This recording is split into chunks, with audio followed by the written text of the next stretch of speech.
దేవునికి భయపడితేనే దేవుని కార్యాలు పొందుకోగలం. హబక్కుకు 3:2.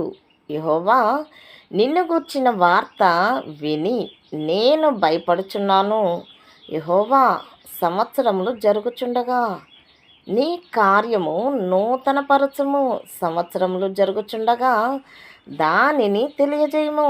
కోపించుచునే వాత్సల్యమును జ్ఞాపకమునకు తెచ్చుకొనుము. ప్రియమైన వారలారా, ప్రవక్త అయినటువంటి హబక్కుకు దేవునికి చేసిన ప్రార్థన మనం కూడా చేస్తే, ముఖ్యంగా దేవుని మాట విని భయపడితే మనలో ఆయనే కార్యం చేస్తారు.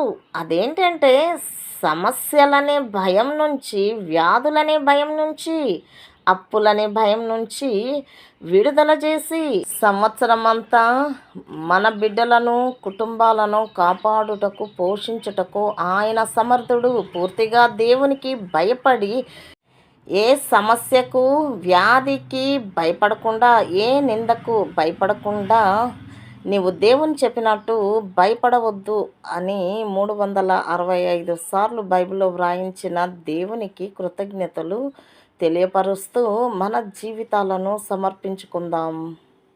దేవుడు దీవించునుగాక. ఆమేన్.